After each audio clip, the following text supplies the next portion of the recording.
추수와 베풀어지는 은혜, 추수와 베풀어지는 그 은혜가 어디 누구에게 이루어지는지 룻기 강의 제5번째 시간입니다. 룻기 제2장 17절에서 23절이 오늘 본문의 말씀이 되시겠습니다. 다른 밭으로 가지 말라. 추수 때에 이루어지는 은혜가 놀라운 것은 다른 밭에 가지 말라는 권고입니다. 그 만남은 우연히 만난 것은 아닙니다. 하나님께서 계획하신 뜻한 바가 있습니다. 룻에게 베풀어지는 은혜, 오늘 공부하시겠습니다. 오늘 이곳에 오신 여러분에게 드리는 귀한 선물이 있습니다. 그 선물은 장미꽃송이입니다. 이곳에 오신 분에게 드리는 귀한 선물입니다. 장미를 드리는 이유가 있습니다. 장미는 사랑을 표현할 때 대중적으로 드리는 꽃입니다. 그저 그냥 드리는 것이 아니라 대중적으로 흔한 꽃말입니다. 장미가 아름다운 것은 왜 아름다운고? 어느 누구는 말을 합니다. 가시가 있기 때문이라고 합니다. 장미가 아름다운 것은 가시가 있기 때문이라. 그런데 가시가 있기 때문에 아름다움이 아니라 아름답기 때문에 가시가 있는 듯 하기도 합니다. 아름다운 장미를 꺾어 가려다가 가시에 찔리는 일들이 흔하게 많이 있습니다. 왜 장미를 선물로 드리는지 말씀드리고자 합니다. 야생종의 장미는 주로 북반구의 온대와 한대 지방에 분포되어 있습니다. 장미는 향료용과 약용으로 재배되고 있었습니다. 중세 이후에 관상용으로 개량하여 재배하게 된 원예종이기도 합니다. 장미의 대표적인 특징 중 하나는 가시가 있다는 것입니다. 가시가 없으면 장미가 아니다 할 정도로 장미와 가시는 밀접한 관계를 가지고 있습니다. 서로가 떨어지지 아니합니다. 장미의 대표적 특성 중 하나, 가시라고 하면은 가시의 줄기의 표피세포가 변하여서 끝이 날카로운 구조로 변한 것이 바로 가시라고 합니다. 원예종은 거의 세계 모든 나라에서 재배되고 있습니다.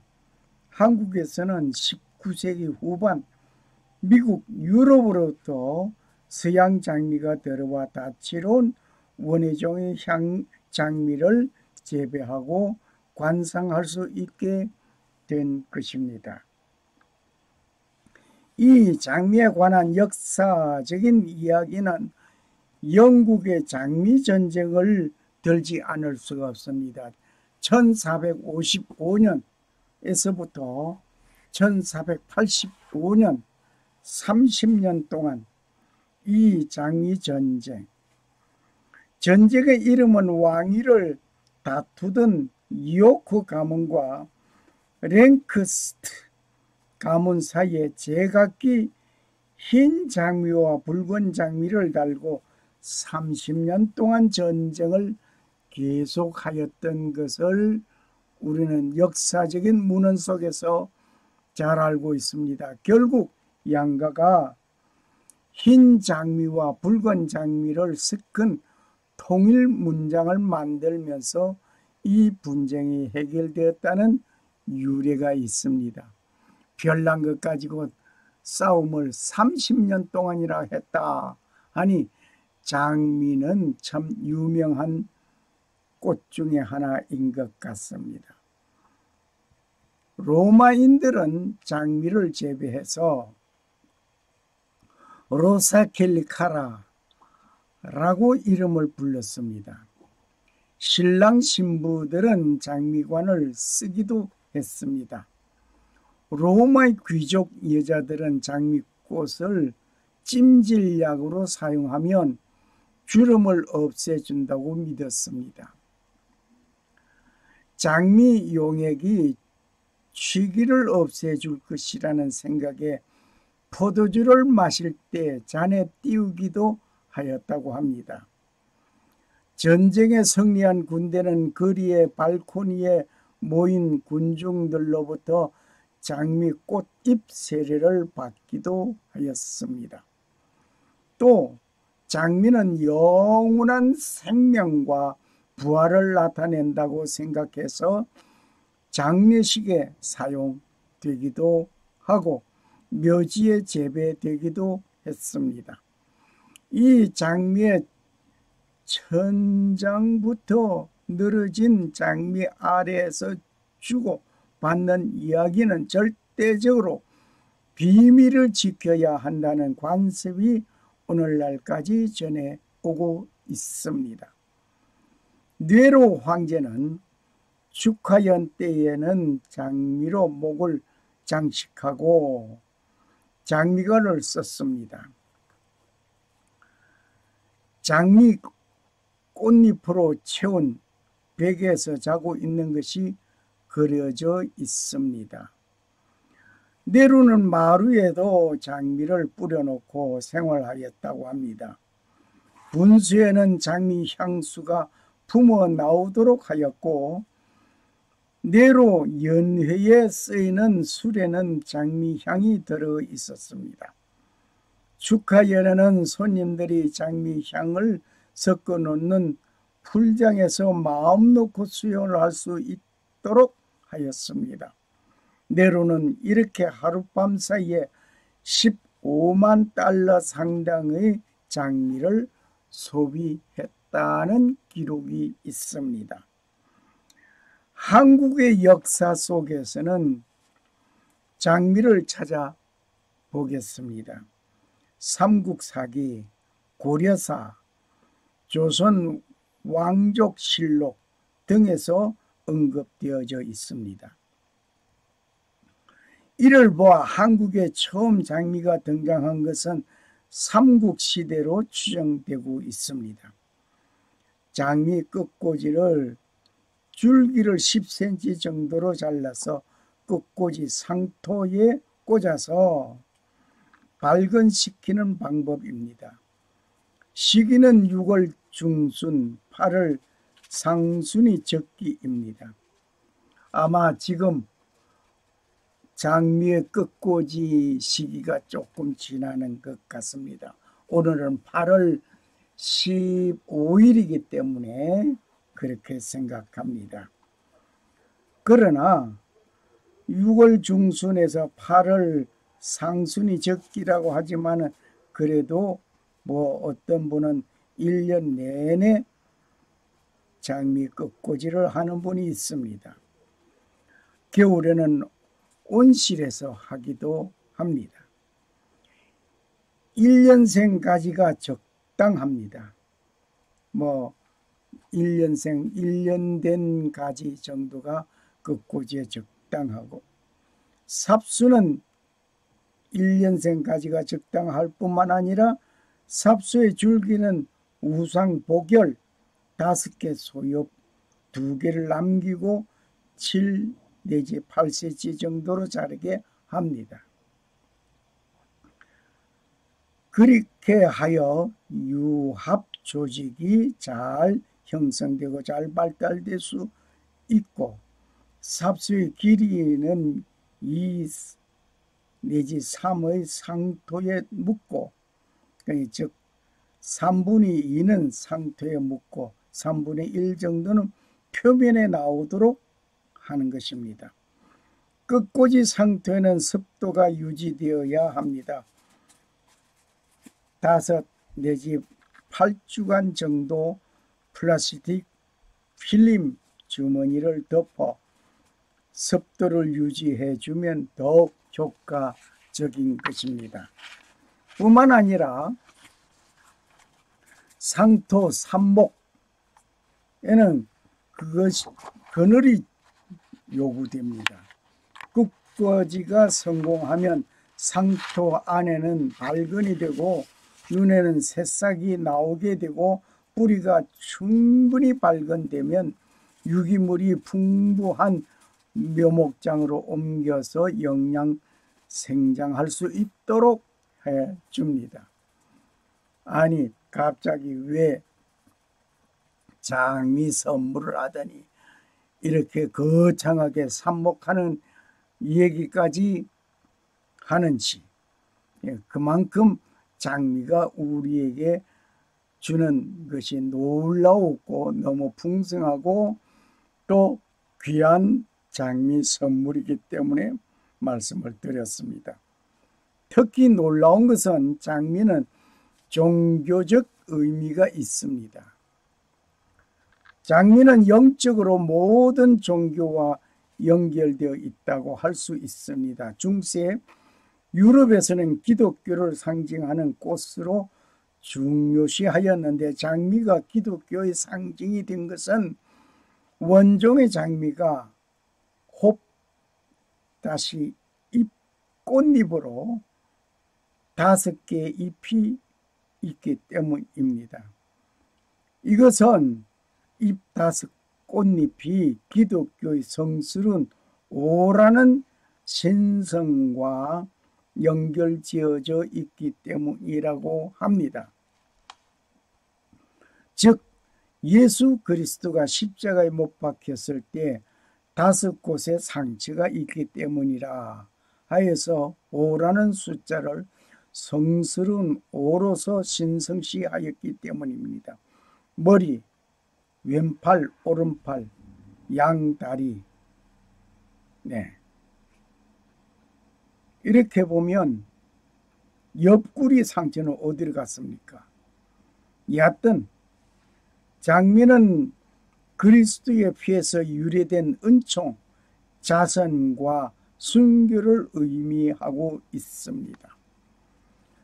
백장미는 동정녀 마리아의 순진, 청결, 정조 등과 연관이 되어 있습니다. 이것은 천국의 꽃이며 아름다운 완벽 그리고 향기를 나타내는 것이라고 합니다. 그리고 장미 화환은 천상의 축복, 즉 하늘의 장미로서 여겨져 로자리오의 시초가 되었습니다. 그리고 황금 장미는 교황의 표시이기도 하였습니다. 천주교에서는 한때 장미의 열매를 줄로 매달아 묵주로 사용하기도 했습니다. 이집트인들에게는 장미가 육체적 욕망이 없는 순수한 사랑을 의미하여 풍요의 여신 이시스와 연관을 지었습니다. 유대인의 경우 장미는 생명수의 일부로 여기고 있었습니다. 즉 중심에는 태양이 있고 장미 꽃잎은 자연 속의 풍요를 나타낸다고 생각하고 있습니다. 장미는 곧 우주를 축소시켜 놓은 것이라고 생각하였습니다.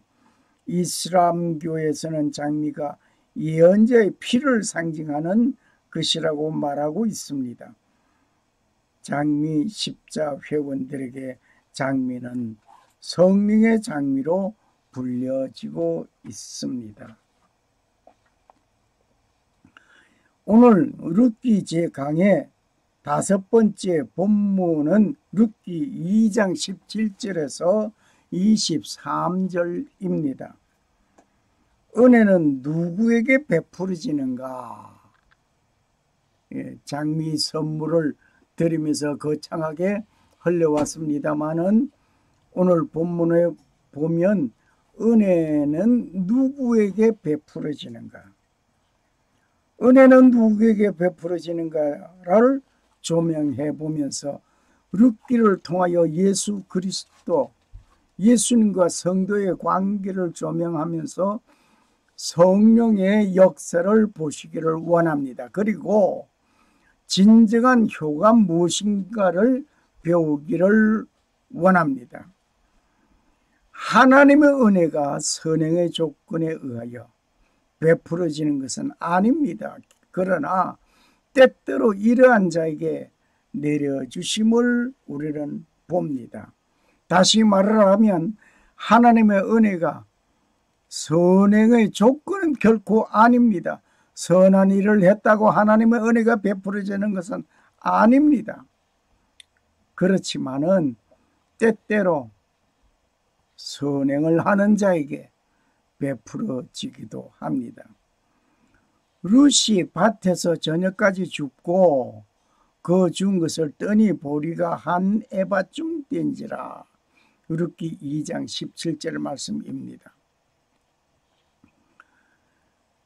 1에바는 약 22리터입니다. 22리터라고 한다면 상당히 많은 양입니다.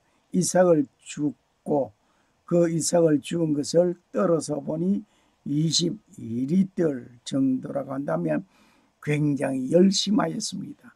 그런데 놀라운 것은 보아스가 베는 자들에게 말을 하여 단과 단 사이에 이삭을 흘려서 주어갈 수 있도록 베풀었다고 하는 것입니다. 놀라운 일입니다. 그것도 게으르면 못하는 것이지요. 부지런히 룻은 그 이삭을 주었습니다. 게으른 자여 계획에 가서 하는 것을 보고 지혜를 얻으라. 잠언 6장 6절의 말씀을 우리는 기억하고 있습니다. 우리가 너희와 함께 있을 때에도 너희에게 명하기를 누구든지 일하기 싫어하거든 먹지도 말게 하라 하였더니 우리가 들은 적 너희 가운데 규모 없이 행하여 도무지 일하지 아니하고 일만 만드는 자들이 있다 하니 이런 자들에게 우리가 명하고 주 예수 그리스도에게 권하기를 종용히 일하여 자기 양식을 먹으라 하노라. 데살로니가 후서 3장 10절 11절 12절의 말씀이 우리에게 큰 교훈을 주고 있습니다. 그리고 은혜는 할 수 있는 일을 하는 자에게 베풀어집니다. 할 수 있는 일을 할 수 있는 자, 참 중요한 말인 것입니다. 그 당시에 이삭 줍는 일은 하찮은 일을 하는 자로 여겨졌습니다. 룻에게는 이 하찮은 일이지만은 마다하지 아니하고 열심히 이삭 줍는 일을 하였습니다. 룻에게는 할 수 있는 그 일이 이것이었습니다. 내가 하고 싶은 일을 하기 위해서 현재 할 수 있는 일을 하지 아니하고 기다리는 자가 아니었습니다. 후일에 이루어질 일이라고 지금 현재 하는 그 일을 하찮게 여기고 하지 아니하는 그런 게으름 배기가 아니었단 말입니다. 내가 하고 싶은 일을 하기 위해서 현재 일을 하지 않고 그 일을 기다리는 그런 어리석은 자가 아니다 말입니다. 어느 날 초등학교 1학년 학생이 어머니와 함께 연극장에 갔습니다. 연극장에 가서 연극을 보고 무대에서 연극하는 배우들의 무술 연기하는 것을 보고 나도 저 사람같이 무술 연기자가 되었으면 하겠다라고 생각을 했습니다. 그리고 연습하는 것을 잘 하는 일입니다. 하지만 초등학교 1학년이라면 그 수준에서 할 수 있는 일을 하면서 무술 연습을 해야 할 것입니다. 연극장에서 행하는 그 무술 연습 연기자가 하는 것처럼 초등학생이 이제 갓 연습을 그런 식으로 할 수 있겠느냐? 그거는 아니라 말입니다. 1학년이라고 한다면 그 수준에 맞는 일을 연습해야 할 것입니다. 할 수 있는 일을 하는 자가 되어야 그 다음에 일감이 허락되는 것입니다. 초등학교 1학년이라면 1학년에 해당되는 모든 것을 해야 할 것이고 3학년이면 4학년, 5학년, 6학년 학년이 올라갈수록 계속해서 1학년 수준의 것을 붙들고 머물러 있을 수 없는 일입니다. 성장하면 성장하는 것만큼 따라서 달라지는 것입니다. 그리고 효하는 자에게 은혜가 베풀어지는 것입니다. 효를 하는 자에게 은혜가 베풀어진다. 하루 종일 이삭 죽기에 피곤한 룻이었습니다. 하지만 룻은 시모의 묻는 말씀에 소상하게 말씀드리는 자이었습니다. 피곤하니 엄마 나 피곤해. 오늘 하루 종일 이삭 줬는데 너무 피곤해. 일찍 잘래. 그렇게 하면서 자버리는 룻이 아니라 시어머니가 묻는 그 모든 질문에 답을 하면서 시모와 함께 그 밤에 있었습니다. 하루 진종일 집에 있었던 나오미에게는 며느리가 오늘 어떤 일을 어디에서 어떤 누구의 도움을 받으며 일을 했던가 궁금하기 그지없었을 것입니다. 그 모든 것을 룻은 숨김없이 시모와 함께 대화를 나누었단 말입니다. 집에 들어온 며느리는 궁금한 모든 것을 묻는 말에 소상히 대답하는 며느리를 보면서 오늘 현대를 살아가는 우리 가정을 한번 살펴보시기 바랍니다. 직장에서 일하고 돌아온 사람이 대화도 하는 둥 마는 둥 아이고 오늘 나 너무 피곤해서 안 돼요. 내가 자고 보자. 대화를 뚝 끊어버리는 그러한 사람이 있습니까? 부모님과 대화는 어떠합니까? 여러분은 자신 스스로가 판단해 보시기를 바랍니다. 부모님은 여러분의 하루 일과 속에 즐거웠던 이야기, 슬픈 이야기, 재미있었던 이야기, 우스웠던 이야기, 때로는 창피한 이야기 어느 것이든지 듣고 싶어 하는 것이 부모의 심정입니다. 그런데 퇴근하여 집에 돌아오면 어떤 일을 하시는지 여러분 자신이 더 잘 알고 있습니다. 저녁을 먹고 난 후에 각자의 방으로 간 뒤에 두 늙은 노인만 TV 앞에 앉아 계실 것이 분명합니다. TV 보는 상황도 각각 달라서 또 한바탕 서로 채널을 바꿔가면서 보는 일이 되고 있습니까? 오늘 룻을 통하여 하루 종일 이삭 죽기에 피곤한 생각을 하면 곧바로 잠자리에 들 것만 같습니다. 하지만 시모의 궁금증을 대화로 풀어드리는 아름다운 그 룻은 효의 상징이었습니다.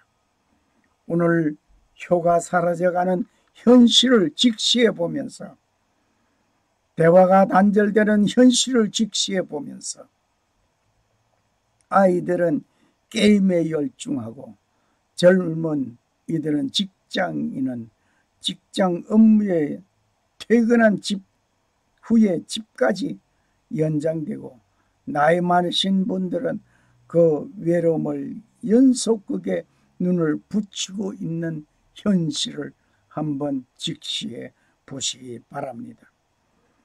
온 가족이 모여 있을 때 연세 높으신 분들의 이야기는 젊은 이들에게 세대 차이를 느끼면서 설그머니 자리를 뜨게 되지 않습니까?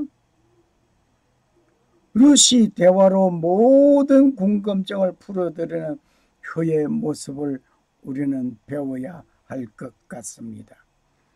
네 부모를 공경하라. 그리하면 너의 하나님 여호와가 네게 준 땅에서 네 생명이 길리라. 출애굽기 20장 12절 말씀입니다. 부모를 공경하라. 그리하면 너의 하나님 여호와가 네게 준 땅에서 네 생명이 길리라고 하였습니다. 즉 효하는 일은 하나님의 말씀에 순종하는 일입니다. 하나님께서는 자기 말을 듣고 순종하는 자에게 함께 하시고 축복하십니다. 할렐루야. 이와 같은 놀라운 은혜가 여러분에게 임하기를 원합니다. 네가 네 하나님 여호와의 말씀을 삼가 듣고 내가 오늘날 네게 명하는 그 모든 명령을 지켜 행하면 네 하나님 여호와께서 너를 세계 모든 민족 위에 뛰어나게 하실 것이라. 신명기 28장 11절 말씀하셨습니다. 어떻게 시겠습니까? 모든 세계 민족 위에 뛰어나기를 원합니까? 그렇다고 한다면 여호와의 말씀을 삼가 듣고 하나님께서 오늘날 말씀하시는 그 모든 명령을 지켜 행하면 하나님께서 세계 모든 민족 위에 뛰어나게 하실 것입니다. 할렐루야. 은혜는 끝까지 일하는 자에게 이루어집니다. 하다가 중지 가다 중지 곧하면 아니 감만 못하더라. 달리 경주하는 자가 완주하지 못하면 탈락자입니다. 좋은 성적을 내는 것도 중요하지만 완주하는 일이 중요한 것입니다.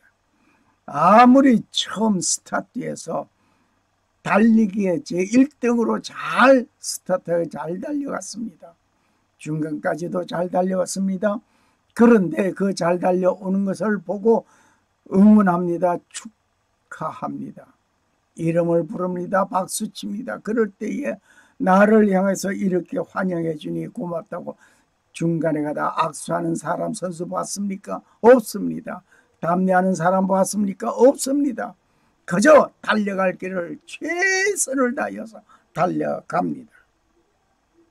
힘들어도 달려갑니다. 중단하지 않습니다. 룻은 추수가 끝나는 그때까지 열심히 일삭줍는 그 일을 게을리하지 아니하였습니다. 일삭줍는 그 일 하찮은 일이라고 하찮게 여기지 않고 열심히 일하였던 룻을 우리는 봅니다. 어떤 일을 마칠 때까지 끝까지 쉬지 아니하는 일꾼이 되어야 할 것입니다. 우리가 잘 알고 있는 606호 주사약, 독일에서 제2차 대전 말기에 있었던 약입니다. 실험 연구하기를 605번이나 실패하였습니다. 그러나 605번이나 실패될 때 그것을 아니다 라고 결정하고 버려버렸으면 아무것도 없습니다. 그런데 606번째 성공했습니다. 그래서 606호 주사가 무엇인지 아십니까? 하고 질문을 해봅니다. 일본군에 의하여 강제 동원되어 일본군 위안부로서의 삶을 살았던 할머니들의 그때 주기적으로 맞았던 주사 이름이 606 주사였습니다. 증언을 살펴보면 성병을 예방하기 위해 그 주사를 계속적으로 맞았던 것입니다. 6065 주사는 아르세파나민 주사의 별칭입니다. 아르세파나민은 독일의 의사 파울 에를리히가 606번째 합성한 비소 화물로서 매독 치료의 특효를 바로 살바르산이라는 상표명으로 상용되어 왔습니다. 바로 이 약입니다. 매독, 희귀혈 등의 특효약으로 알려져 널리 사용되었으나 불임의 원인이 되는 부작용이 심하여 현재는 사용하지 않습니다. 이 주사를 맞은 피해자들의 후유증에 대해 뜨겁고 매우 아팠다. 독한 냄새가 나서 오랫동안 고생했다고 진술하고 있습니다. 605번이나 실험 결과는 실패하였지만 605번이나 실패하였지만 마지막 한 번 더 이루었던 것이 성공으로 이루었던 것이 6065 주사약이었습니다. 성공하는 날까지 굽힐 줄 모르고 일하는 일꾼에게 주어지는 하나님의 은혜를 우리는 여러 곳에서 발견합니다. 끝까지 참고 견디는 자가 받는 구원의 소식이 하나님께로부터 받는 은혜입니다. 할렐루야. 추수기를 맞이하여서 추수 때까지 기다려야 할 것입니다. 모압 여인 룻이 가로되 그가 내게 또 이르기를 내 추수를 다 마치기까지 너는 내 소년들과 가까이 있으라 하더이다. 라고 룻은 시므에게 말을 합니다. 룻기 2장 21절 말씀이었습니다. 룻은 낮에 있었던 일들과 대화된 모든 말을 소상히 전하는 가운데 보아스가 한 말 가운데 내 추수를 다 마치기까지 너는 내 소년들과 함께 있으라. 신변 보호를 받는 놀라운 일이었습니다. 여기에 추수기는 신랑 대신 예수 그리스도 재림을 생각해 보지 않을 수 없습니다.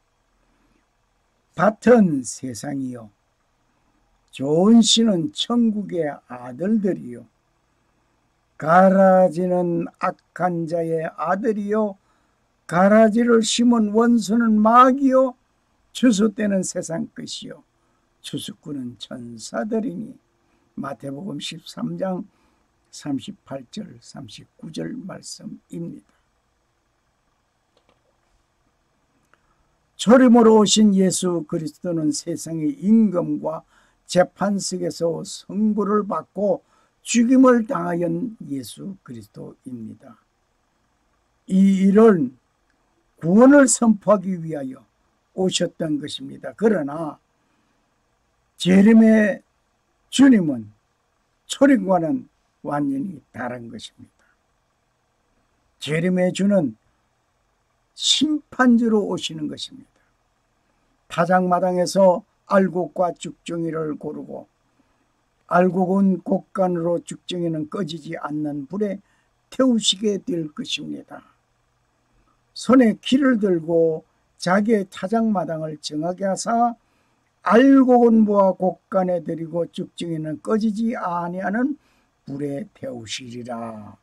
마태복음 3장 13절의 말씀이었습니다. 신랑 되신 예수 그리스도의 재강림이 그의 신부된 자는 신랑을 맞이할 준비를 해야 합니다. 신랑 되신 예수 그리스도의 재강림 때에 그의 신부된 자는 신랑을 맞이할 준비하셨나요? 신랑을 맞이할 신부는 준비되어야 합니다. 무슨 준비? 신랑을 맞이할 수 있는 신부가 되어야 합니다. 등과 함께 모든 그릇에 기름을 같이 준비해야 합니다. 신랑을 맞이하는 소리를 듣게 됩니다. 신랑이로다 하는 소리를 듣고 일어났을 때에 등과 기름이 준비되어 있는 자에게는 신랑을 맞이할 수 있는 일이 되었지만 기름이 부족한 그에게는 신랑을 맞이하지 못했습니다. 그런즉 깨어있으라. 너희는 그날과 그 시를 알지 못하느니라. 마태복음 25장 13절 말씀입니다. 마태복음 25장 하게 되면은 우리는 열처녀 비유를 우리는 잘 알고 있습니다. 열처녀가 한 방에 있었습니다. 열처녀가 한 방에서 한 신랑을 기다리고 있었습니다. 열처녀가 다 같이 등을 준비했습니다. 열처녀가 다 같이 한 방에서 신랑을 기다리다가 졸고 잠이 들었습니다. 열처녀가 다 같이 한 방에서 졸고 자는 가운데 신랑이로다 하는 소리를 다 같이 들었습니다. 그러나 다섯은 신랑을 맞이하지 못했습니다. 다섯은 등과 기름이 준비된 그들에게는 신랑을 맞이하는 일이 되었습니다. 신부된 자는 신랑 되신 예수 그리스도께서 언제 어느 시에 오실는지 모르는 가운데 있습니다. 그러므로 깨어있는 믿음의 사람이 되어야 할 것입니다. 신랑을 맞이하기 위하여 다 같이 등불을 준비하였습니다. 다 같이 한 방에서 기다렸습니다. 신랑이 드디어 오므로 기다리다 다 같이 졸기도 하였습니다. 다 같이 신랑이 되더라 하는 소리를 들었습니다. 그런데 슬기로운 자와 미련한 자의 결과는 다른 결과를 가지게 되었습니다. 슬기로운 자는 신랑을 맞이했습니다. 미련한 자에게는 신랑을 맞이하지 못했습니다. 슬기로운 신부는 깨어있는 믿음의 신부가 되어야 할 것입니다. 최선을 다하는 충성스러운 청직의 사명을 다하는 자가 되시기를 소원합니다. 그리고 보아스는 다른 밭에 가지 말라고 권면합니다. 나오미가 자부 룻에게 이르되 내 딸아 너는 그 소들과 함께 나가고 다른 밭에서 사람을 만나지 아니하는 것이 좋으니라. 룻기 2장 22절의 말씀이었습니다. 보아스의 밭을 주님의 교회로 본다면 주님의 몸된 교회를 떠나 다른 밭에서 다른 사람을 만나지 아니하여야 할 것입니다. 어떤 사건에 마음이 상하고 기분 나쁘다고 하여서 교회를 헌 신발 버리듯이 버리고 등지고 나가는 사람들을 가끔 봅니다. 추수가 끝나는 그 순간까지 주님의 밭에서 이삭 죽듯이 주님의 교회에서 하나님의 말씀으로 양육받아야 합니다. 내가 출석하는 교회가 성서적이고 말씀적인 교회이라면 갔다 왔다 할 것이 아닙니다. 그 밭에서 이삭을 주어야 합니다. 즉 주님의 교회에서 하나님의 말씀을 듣고 하나님의 말씀을 통하여 살아가는 신앙인이 되어야 할 것입니다. 기분 나쁜 일이 있을 수 있습니다. 속상하는 일이 있을 수 있습니다. 힘든 일들을 당할 수 있기도 합니다. 그때 주님의 밭을 떠나 다른 밭으로 가지 마시기를 바랍니다. 힘들어도 주님의 밭에서, 어려워도 주님의 밭에서, 마음 상하는 일이 있어도 주님의 밭에서. 룻은 추수 끝나는 그날까지 시므와 함께 있었습니다. 이에 룻이 보아스의 소녀들에게 가까이 있어서 보리추수와 밀추수 마치기까지 이삭을 주우며 그 시므와 함께 거하니라. 룻기 2장 23절.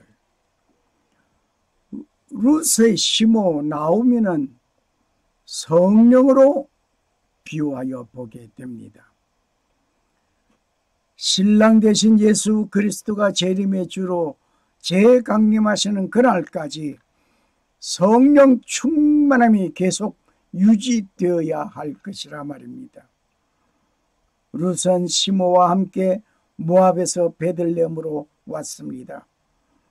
보아스의 밭에서 이삭을 줍게 되는 일이 되었습니다. 추수 끝나는 그때까지 시므 나오미와 함께 거하면서 효를 다하는 룻이었습니다. 우리는 세상에서 살고 있습니다. 성령에 이끌려 성도의 반열에 들게 된 것입니다. 성도들과 함께 주님의 밭에서 생활합니다.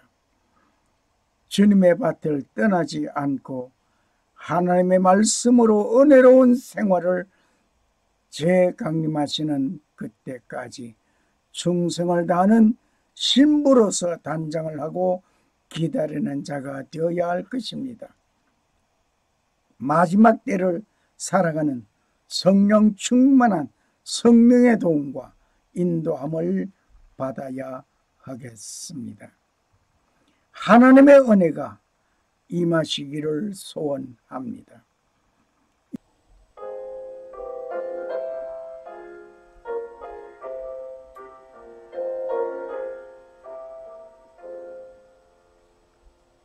남았던 본분이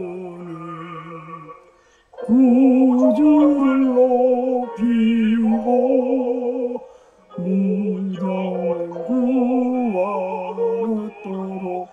자린도함이라.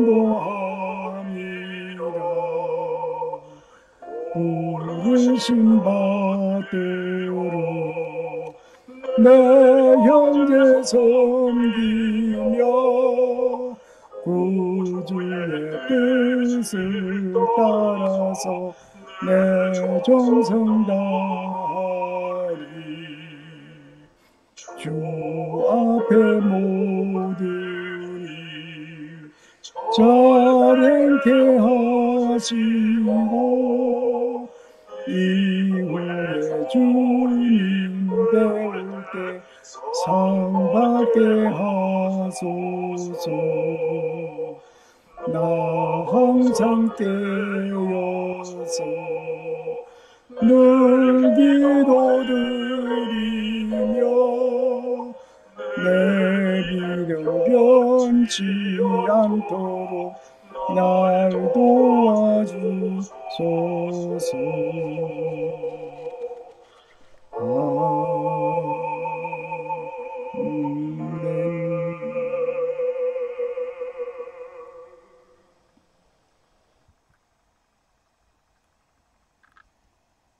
네 부모를 공경하라.